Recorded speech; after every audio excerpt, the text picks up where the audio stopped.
Rated PG.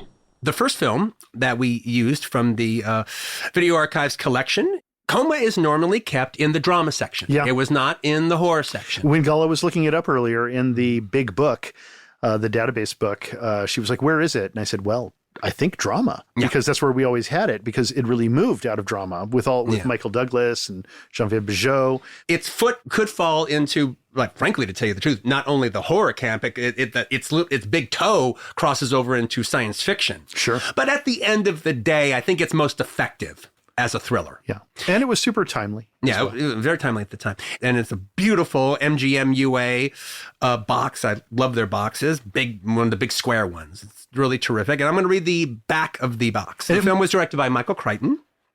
Oddly enough, not based on a book that he wrote. It's one of the rare times that he, I think the only time, he actually did somebody else's, a book based on somebody else's novel, even though he did the screenplay. Yeah. And it's a very popular novel at the time.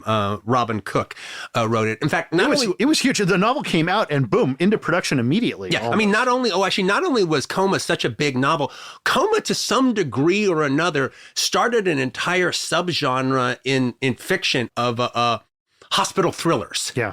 Or medical thrillers. Brian De Palma's father, a doctor, writes medical thrillers, you know? And I remember Coma was actually one of those books in the 70s that got its own commercial on TV. Yeah. Yeah. It was like a year before the movie came out. Yeah. You had that image of the bodies hanging from the wires because they had the famous my memory book was commercial. Everybody had this book. Yeah. Like we had the book, you'd go over to somebody's house, they had the book. I remember seeing this book everywhere when I was young. Well, I remember all the bestsellers that actually got commercials that were played almost like a trailer for the and they would shoot their own commercial stuff. Yeah. So anyway, this is Coma. Movie stars Geneviève Bujold and Michael Douglas, as well as Elizabeth Ashley, Rip Torn, and Richard Widmark. And I shall now read the back of the box. Geneviève Bujold and Michael Douglas star in an exciting contemporary thriller, the film version of the best-selling Robin Cook novel, where every split second can mean the difference between life and living death. Few stories have caused the sensation that Coma has, with its deep, probing questions into the medical mysteries of our time. Now, the movie, directed by Michael Crichton, throws open the doors to the secret research going on inside the private labs. Brilliant co-stars Richard Widmark, Elizabeth Ashley, and Rip Torn bring to the screen all the suspense of the novel. See how they're really hitting the novel, I think? Yeah. Geneviève Bujold, as Dr. Susan Wheeler, suspects that someone is purposely murdering patients at the hospital. Healthy young people undergoing routine operations are slipping into irreversible comas. There is no pattern to the incidents. Yet, she becomes obsessed with proving that the hospital is responsible, even when it puts her own life in danger. Michael Douglas, the talented actor and producer, plays her lover, a young doctor who is never sure whether his friend is onto something or just cracking up. The tension builds throughout the entire film until the final climactic stroke of the scalpel in a pulse-pumping finish. That's actually a pretty good description. Yeah, it sells it. So I'll just sort of like reiterate their version of the plot just to get us talking about the film in general. Is the idea of the film is Geneviève Bujold is a young doctor, a young resident in a hospital, I believe in her very first year as a resident. And her lover is Michael Douglas, who's they're not living boyfriend. Are they? No. She has her own place. She has her own place, yeah. But she's staying at his place a lot. She's got a drawer. Yeah, exactly. She keeps her toothbrush there, stuff like that. He's a resident. I think he's about like maybe 5 or 6 years ahead of her. And he's online to maybe really be a big shot in the hospital. There's an upcoming vacancy that he might very well be the one getting. And there's a big point made that he's a very political animal. Yeah. He knows the right people to wine and dine and the right people to have lunch with and the right, just the right things to do that when openings come up to advance his career, he is one of the people thought of. Yeah, he's not there for the Hippocratic Oath. Yeah. He's there to advance himself. I wouldn't go so far as to question his motives for being in medicine. But he wants to rise. He doesn't just want to be he just doesn't want to be a doctor. He wants to be running this place. You said at the forefront. That's the forefront. Yeah. The Hippocratic Oath is the back burner. Yes. In the story, one of Jean-Pierre Bugeaud's really good friends, played by Lois Child. Moonraker. We remember from Let's Moonraker. talk about Moonraker for a while, now that we've got Lois Child in the movie. I was so happy to see her show up here, though. Oh, I'm always happy to see her show I love up. Lois Child. I like Lois Child as well. And she's a married woman who was having an affair that her husband doesn't know about. And in the course of the affair, she got pregnant. And so she's getting like a simple abortion that will take care of the baby, and her husband will be none the wiser because of it. And so she talks with Jean-Pierre Bugeaud about it, and she admits that she's a little nervous. And she goes, it's totally safe, right? It's a routine procedure. It's a routine procedure. And Jean-Pierre Bugeaud, look, anytime you go under the knife, there is a slight risk. But no, this is completely routine. It's absolutely fine. Your husband won't know. You'll be fine. It's just fine. Don't worry about it. Trust me. Don't worry about it. And so she goes in to get the abortion, and she's put under, and then they're not able to bring her out of the anesthesia. And she's her eyes become fixed and dilated. Yeah. The guy says, and that's it. That's it. It's irreversible. There's not coming back from that. Her brain is too fucked up now. So they send her off to the Jefferson Institute.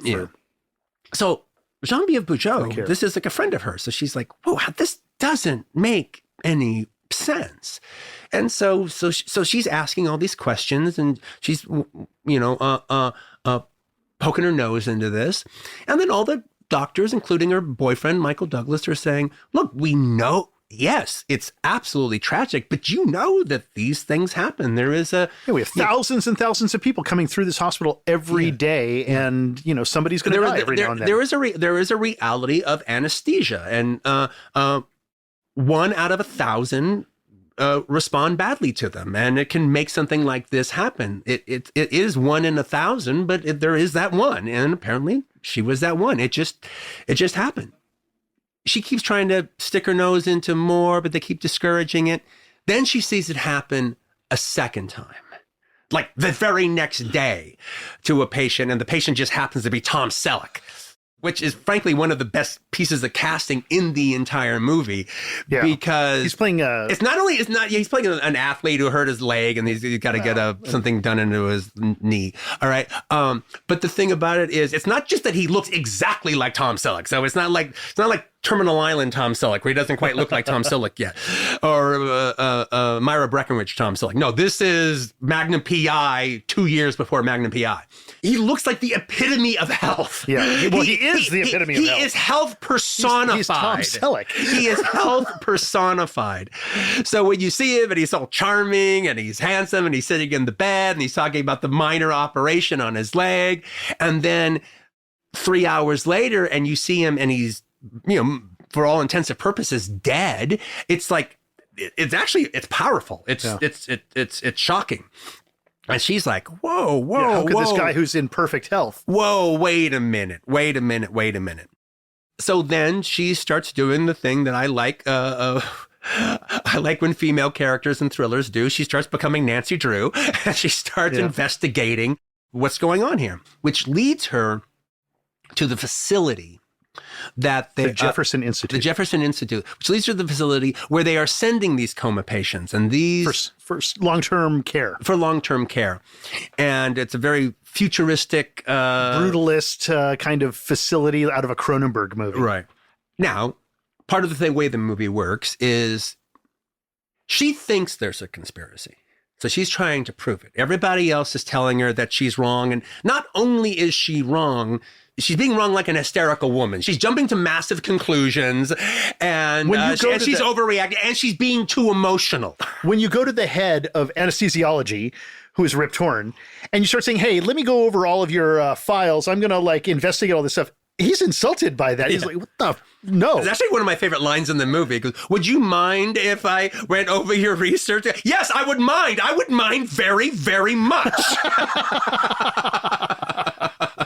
Yes, I do mind. Yeah, so she's pissing people off in a big way. And also during a time when it's sort of like, honey, sit down, is kind of the attitude. But now the thing is, okay, she thinks there might be something going on in here and trying to figure it out. And they're all telling her there's not. We know there's something going on because we paid to see a movie called Coma, and we know that we know she's going to be right. We know that there is a cabal at work here, that there's a conspiracy at work, and we're just hoping she doesn't get killed finding it out. We don't know the particulars of it, but we do know we know that some kind of crazy stuff is going on because it's a movie. We know that she's correct, and also the poster it's very sinister looking. Yeah. So we're waiting to see how far it goes, who's involved, and will she get out of this with her skin intact? I saw this the opening night. I saw this at the De La Moment, the Big Load Cinema, the Friday it opened. All right, at the 7:30 show, too. Yeah. So I was there for that evening show, and this was a smash hit. So I was there on that smash opening weekend. So I knew what I felt about the movie. You had never seen it until this screening. That's correct. So what did you think of it? Okay, so at the time, I was young enough that this just didn't appeal to me. I mean, the concept of it appealed to me, but I even think that at Archives, I think we popped it on once or twice in the store, and it would play. There is the thriller element that is, I think, absolutely great, because by the end of the movie, when everybody's running around, Geneviève Bujold, I think somebody here actually said this earlier, Geneviève Bujold is like an action star. Yeah. She is fantastic. Now, this is a French-Canadian girl. Anne of a Thousand Days. Yeah, Anne of a Thousand Days. You know, I knew her from... You knew her from Earthquake. Well, of course. I knew her from Earthquake. I also knew her from King of Hearts, which is one of my very favorite movies. I hope we watch someday here. The week after Coma hit, it was such a smash that Geneviève Bujold was on the cover of People magazine. We're like, oh, Geneviève Bujold, star of the new movie Coma. This wonderful actress has finally, found the right commercial hit. And I remember even buying the People magazine because I liked her. I liked the picture of her on the cover, and I read the article. I thought maybe I might still have it, but I don't. Now, I'm really, really glad I didn't see the movie until I am the person I am now, which is grown up Roger. Because I think young Roger just wouldn't have been prepared to look at the movie this way or to understand the movie this way, because there is the thriller elements, which are great. That's what, makes the movie just fun to watch. And it moves also. It's like it has a great pace. I actually think it's kind of hands down Michael Crichton's best directing. Yeah, I would say that. It's really... I like Looker, but not because it's so well directed. I'm not putting down the other film. Yeah. All right. Yeah. But I think his direction here is just it's serving the movie completely.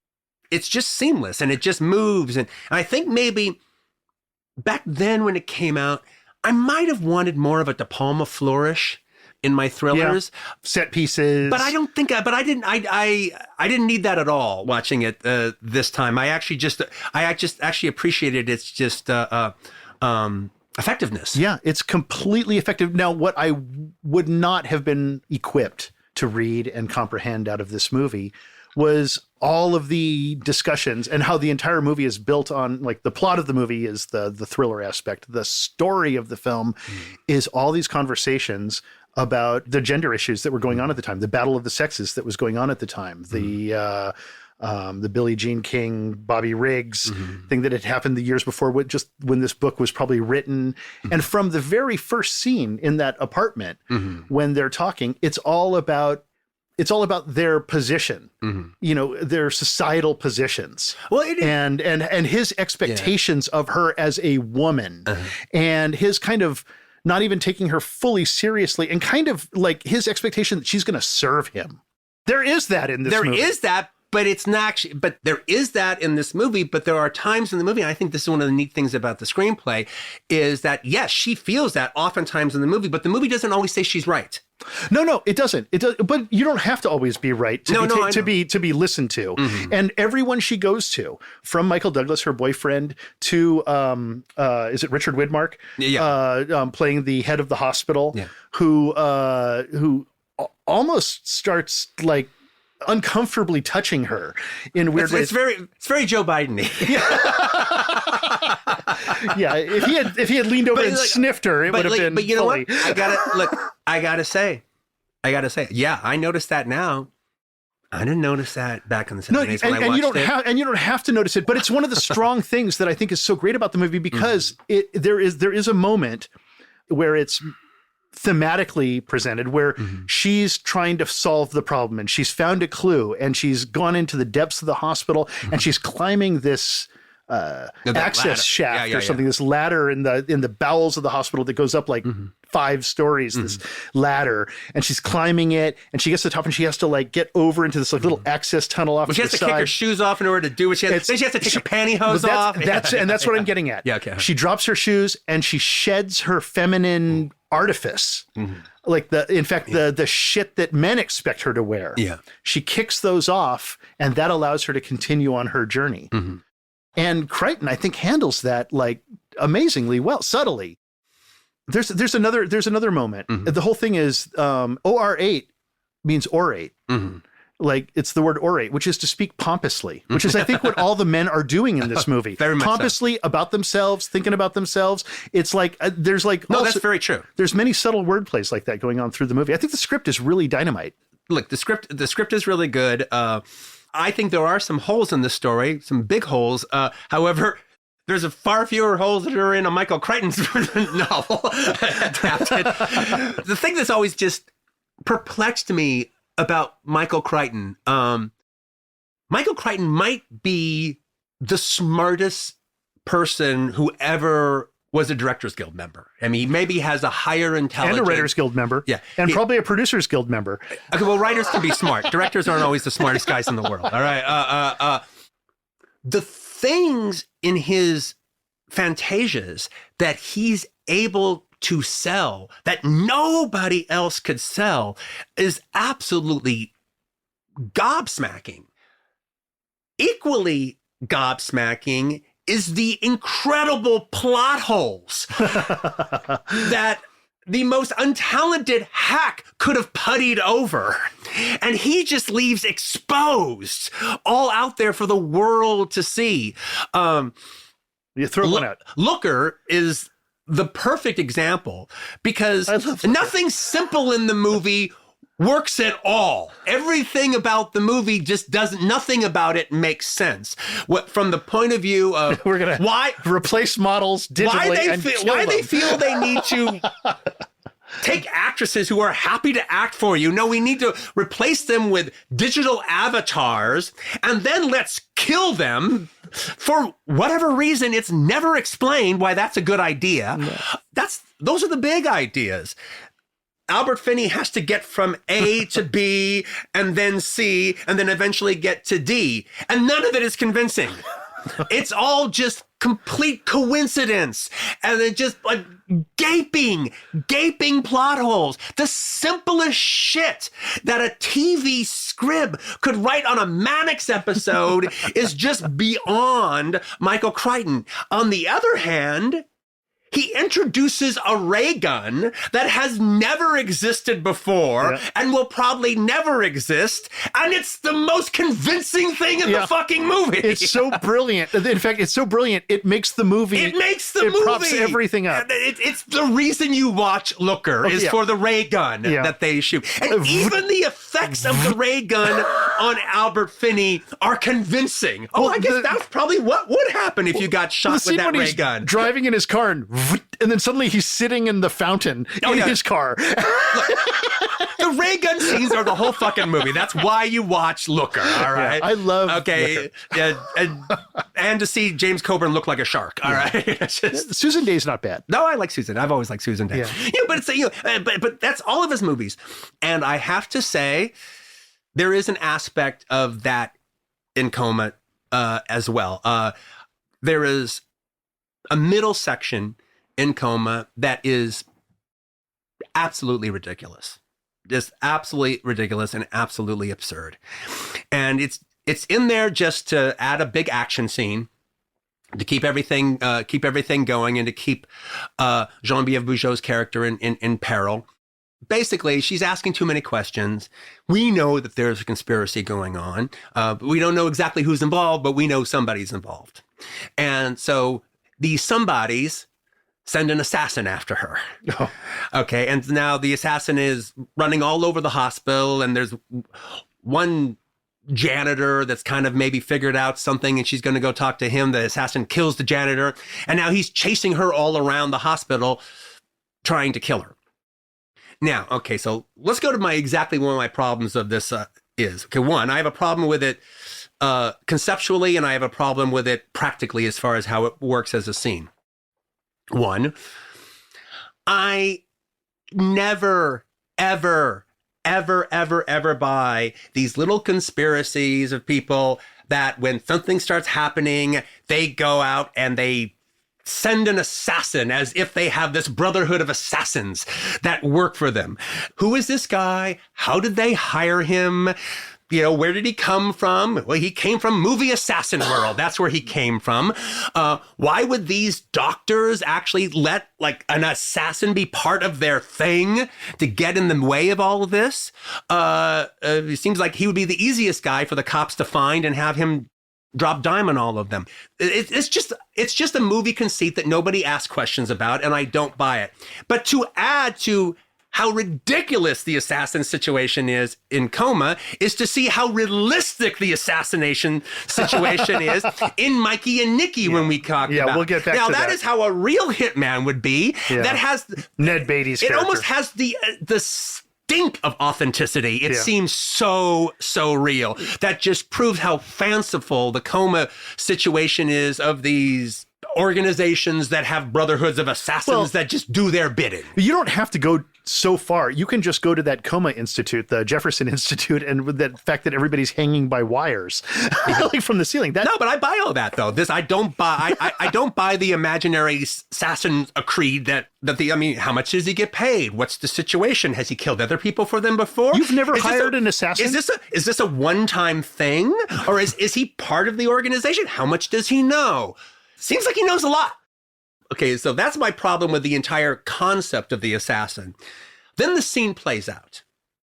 And it's the most absurd fucking thing in the movie. I cannot believe this is a hospital that is open for business. It's in the middle of the night. There's a lot of people in this hospital. This could not be more of a public place. It's also a huge hospital. Granted, for what it's worth. We will say that in this situation, at this time of night, in whatever floor up above in the hospital she is, that there's nobody on those 2 or 3 floors. Yeah. And the assassin is chasing her all around and trying to kill her, and she's running and he's after her, and she's hiding and he's catching her and she gets away, and all this stuff is going on. Okay. I will go along that maybe at that moment on these 2 floors, there just doesn't happen to be anybody there. Okay. But then what happens is she's hiding in one of the refrigeration rooms where all the bodies are kept. And so he comes in the refrigeration room. Now, forget about the fact he's already killed a janitor who's lying down there in the basement dead. Electrified. Okay, so there's already a dead body involved. Okay, so he's lying in the basement. Now the assassin comes into the cold storage body room where they're all being held up by their ears, and a very creepy looking thing. Yeah, it made me wonder. Crichton knows what he's talking about. He was a medical doctor at, was it Johns Hopkins or I think Boston Memorial or something like that? Well, this is Boston Memorial. Right. Well, yeah, I guess he would know. Like that's. I don't know if they hold him up by the ear like a fish he's just caught, but okay. It was weird. That would be like bodies hanging by their lips. All right. You know, so he's going through the dead bodies looking for her. They have a tussle. He's got a big gun with a silencer on it. He starts shooting at her. He hits a couple of the dead bodies, and then she gets out of the freezer and locks him in. Okay, so now you're in a public place. You're in an open hospital. A guy has just tried to kill you and has killed the janitor downstairs, and there's a dead body downstairs to prove it. Now you have the killer trapped. He cannot get out. He is in the cold storage. Not only that, he's in there with his gun. So he has the weapon. Not only that, there are now dead bodies that have those bullets in them because he has shot them. Does she go downstairs to the front desk and say, call the fucking cops? This guy tried to kill me and I have got him locked in the freezer door? No, she goes home to tell Michael Douglas all about the whole thing. She's in shock. It's absolutely absurd. Well, first of all, I think that that room, that cold storage room, had two doors. I think it had two doors. She comes in one and goes out the other. You are just yanking that out of your ass. That has not been shown. And it's not even like the guy can say, what the fuck's she talking about? The gun is in the room. There are bullets in the bodies. And there's a dead guy downstairs. And she's a fucking doctor saying he did it. Well, one of the reasons you don't think all those thoughts is because in the very following scene, the one you're talking about with Michael Douglas, where she's talking to him, Genevieve Bujold gives this amazing performance where she's hysterical and crying and like it's real and she's giving her Rosemary's Baby performance in that moment. She is, and it's so good and convincing that you're like, like she went to the person she could trust. That is such sloppy screenwriting. Okay. Anyway, I can agree with you on that. I think I can agree with you a little bit, but I'm not thinking about that is the thing. I was thinking about it when I watched it. I don't know if I was thinking about it in 1978 when I saw the film, but I was. But when we watched it together, of course I was thinking about it. It's not even that great of a sequence because it's a generic killer chasing the heroine, or it doesn't have to be a woman, but the hero of the thriller. All right, it's just meant thrown in there to be some action.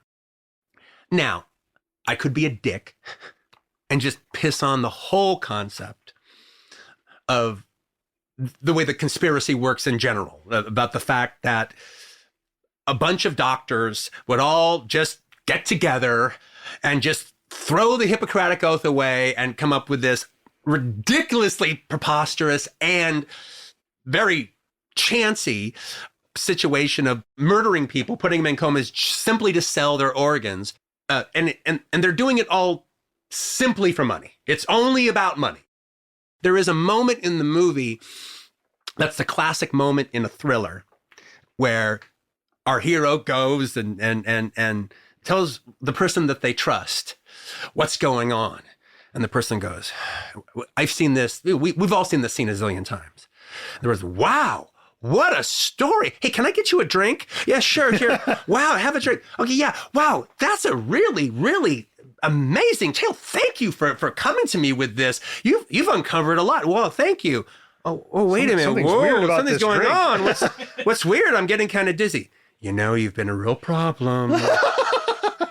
You've been a real problem. I tried to talk you out of it, but I'm going to now have to deal with you. Yeah, no, that's the poison that I put in your drink. That is the most arch moment of the movie. And then at that point, normally in a movie, the person proceeds to give their little speech of the philosophy of why they're doing what they do. And usually in these kind of thrillers, you don't buy their philosophy, but at least they have a philosophy. They buy it. They believe it. I'm expecting that to happen. He even the character even starts. Yes, it's easy when you're younger, but when you're older, us doctors, we have to make decisions between life and death, and da da da da da. And then he ends up saying nothing. Well, his argument is actually preposterous because all he has to do is say it's about money. That's all he has to say. And instead he does this whole thing of we doctors, we have to take care, we have to make decisions for people and make the hard choices. It's just double talk. This is better for it. And it becomes such an arch villain. No, it is really a situation because you figure that there was some philosophy behind it. And they go, what? So this is just about money? This is just about selling the gallbladder? This is just about... That I could buy. It's just about the kid. I mean, I could even make a case for where he's coming from, where it's like, well, yes, we do sacrifice some of these healthy people. And yes, that is a sacrifice and that is a tragedy. However, if we harvest their organs, that one person could end up saving 7 people. Mm-hmm. I mean, I don't buy that argument, but that's an argument to be made for a megalomaniac, but this was the discussion, conspiracy killing doctor. But this was the discussion in the 70s when the book came out. It was all about organ donations and organ transplants, which were starting to become a big thing. And there was so much distrust among people about donating their organs. Should I be killed in an accident or whatever? Well, here's the thing. I will buy it for what it is. I will buy it for what it sells. Okay. In the case of King Kong, I believe that there is an ape that could be that big. So whether that's possible or not, but I'll go with it for now. Okay. Yeah. I will go, when I watch Land of the Giants, I believe that there could be a planet with people that big. All right. So I will go with that in the case of Coma. Geneviève Bujold is just fantastic in this movie. She holds it together. You want to follow her. You just want to follow her everywhere she goes. It's one of the best lead in a thriller, uncovering stuff, playing the Nancy Drew, whether it's a male character or a female character. It's one of the better characters in a thriller. And you really, really, really like her, yet she does not kill herself trying to be likable. And they do a very interesting thing between her and Michael Douglas that works both as their relationship, and it also works in the thriller camp. Because we know some of these people that we've met in the hospital, whether it be Richard Widmark or Rip Torn or somebody, some of them, one of them, all of them, who knows, are going to be part of this conspiracy. Yeah, and is it this person, is that this person? It feels like everybody. Yeah, it feels like everybody. Because you're paranoid like her in the movie. Exactly. And I think one of the best screenwriting things that Michael Crichton does is the is he or isn't he aspect of Michael Douglas' character. Is he involved in this conspiracy or is he not? Is he innocent? Is he completely and utterly guilty? Is he just unconvinced by what she's saying, or is he purposely, trying to derail her because she's learning too much? You always believe that he cares for her. That's not the issue. But oh my God, maybe she's getting too close. And is he a bad guy? Is he not a bad guy? Propels you through the whole movie. There is so much attention placed on the male gaze. There's this whole discussion of who's going to take the shower first. I'm going to take the shower first this time. Yeah. And he's like, no, I'm going to take it. And it becomes sort of a pecking order thing among them. Yeah. Well, she's just like, screw that. I'm taking my shower. She gets in. We're in an extreme close up of Michael Douglas in profile, looking at her in the shower. He's talking. Okay. Normally the convention would be to rack focus to his face. Crichton doesn't do that. Or I should say Victor Kemper doesn't do it. And it's a very, very conscious decision because we as the audience are then placed into the position of looking at the female form. Yeah. As they're behind the shower door. Yeah. Behind the shower door. I love that shot. Oh, I absolutely love the shot. And I love what that shot does in setting up their characters. But what I'm saying though, is the fact that throughout the whole movie, it hops on one foot, on the left foot and the right foot about, is he a bad guy? Is he not? Is he a bad guy? Is he not? And also, is Michael Douglas the male chauvinist that all the other people are in the film, or is he not? All right. This thing suggests maybe he is. This answer back from him suggests maybe he's not. So it all, how much does he love her? How much is he committed to her? There's the left foot, there's the right foot. It all keeps going back and forth until, and in the case of Michael Douglas, everything is eventually revealed. You actually get the answer to all three of those questions. Yeah. How much does he love her? How much is he involved? Is he a bad guy? And does he respect her? Yeah. All that is all answered. It's all answered by the end of the film. That's fantastic. Because those are the things that I think Crichton cares about when he's adapting the book and making the movie, less so the mundane mechanics of the plot. When you talk about Coma, there's the whole image of the bodies hanging, which is, once you've seen it, you can never unsee it. The poster tagline was, imagine your life hangs by a thread. Imagine your body hangs by a wire. Imagine that you're not imagining. Coma. Yeah. And there's that wonderful, wonderful moment with Elizabeth Ashley, who's the nurse at the Coma facility, and the one body is just kind of out of place. She's great in this. Yeah, she's terrific in it. And the one body's out of place, and she just kind of touches it and just like, it's okay. It's okay. Yeah, it's going to be okay. Everything's going to be okay. Calm down. What I liked about that is it showed that this may be this nefarious institution, but there is kind of a soul going on in there. She cares, that woman. She cares about those people. Having seen the movie at the theaters when it came out, the reason Coma was a hit, aside from the interesting premise, is because the climax at the end is so damn exciting. It is so much fun. That is why it was a hit. Yeah. That is why people applauded in the movie theater at the very end. You got your money's worth for the end in a packed movie theater, and people walked out laughing, and they enjoyed it, and they told their friends, and then they went and saw it. It's because of the ending that it was a hit, and it deservedly a hit. And I remember sitting in Del Amo when a certain reveal happens, and I won't say what it is, but when a certain reveal happens, the audience just burst into applause. Yeah. I mean, just burst into applause. You know, it was one of the wonderful moments like that in going to movies in the 70s. It was with a jam-packed audience, and they just all, you know, everybody wanted that moment to happen, and it happened. Yeah. All right, and there was just a magnificent reaction, and you really made you feel like why it's fun to go to the movies. Yeah, that's the power of a movie theater. And you walked out of the UA Del Amo back into the mall, just feeling great, right? Having a wonderful time at the films. There's so many discussions. Everything is about kidneys in the movie. She's talking to that child about, you know, his kidney, and we see that she kind of knows he's not going to get the kidney he needs. Yeah. And so she gives him 2 pieces of candy. She's like, go ahead. Yeah. You may as well live life now. Well, there's so many kidney discussions, right? Like, it's the kidneys that they're selling mostly, right? There's a weird aspect in Coma, though. How random are these people that they decide to put in comas? Oh, I have a thought on that, because Tom Selleck's character, you didn't mention it, he is the picture of health. Yeah. But he's also kind of gay in the movie. Like, he's got the mustache. He's like, me and my buddies, you know, we were horsing around. Like, he's actually playing He's an athlete. I know, but watch it again. He's playing a gay guy. And there's even that whole thing of when he's saying that he had like, that they were playing touch football, but he's kind of like, me and the boys were and then Lois Childs' character is getting an abortion. So I feel like on some level, they're making these kind of executive decisions based on who they feel are moral choices. I don't buy your Tom Selleck story, all right? But the Lois Child one, her situation is talked about to such a degree where we don't need to know anything. One, she didn't need to go in for an abortion. She could have gone in for anything. But she's going in for an abortion. It's very specific. We're told she got pregnant from having an affair out of wedlock with her husband.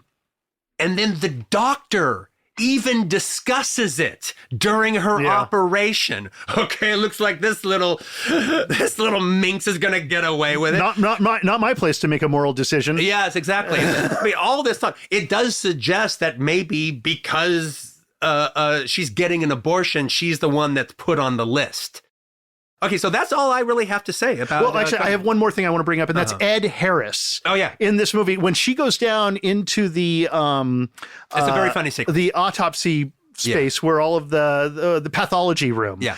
And all the pathology guys are down there. What I love about that scene is in this world of abject chauvinism that is everywhere, she goes down into the place where all they think about all day long is how to murder people and murdering people. And those are the one guys that are not chauvinist at all. They give her everything she needs. They talk to her as they don't try to get a date. They don't try to get a date. They're trying to get a phone number. No. They're like the geeks who are just totally like they're the only people you can trust. Yeah, they're not trying to be flirty. They actually literally are engaging with her. And Ed Harris gives such a great, funny performance in like. And so does the other guy. They're a good team. Oh, they're a great team. Yeah. And they actually predate those 2 computer nerds in Silence of the Lambs. Yeah, completely. Yeah. That Dean Butler plays one of them. I mean, to such a degree that I actually think that maybe that sequence is based on this sequence. Oh, for sure. And the autopsy sequence in Wolfen is similar to that. Anyone who eats in in pathology is probably come from Coma. There is another thing to mention. Victor Kemper, who was the DP of this, is also the DP of Mikey and Nicky. Oh, that's true. Yes. So today's theme, Victor Kemper, DP, Victor J. Kemper, who also mostly a studio guy, but also did Eyes of Laura Mars, Magic, Xanadu.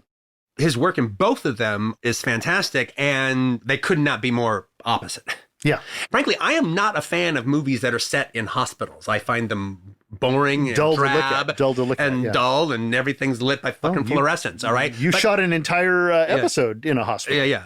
Well, actually, that was interesting though, because in the case of ER, they went a long way to not making it drab. They have like light flares and all these like really interesting, they came up with a dynamic design for the hospital. Well, Coma has the same design. There's nothing drab about Coma, even when they're in the normal hospital. Yeah. And when they get to the Coma Institute, it's fantastic. I mean, she's like walked into a German expressionistic painting.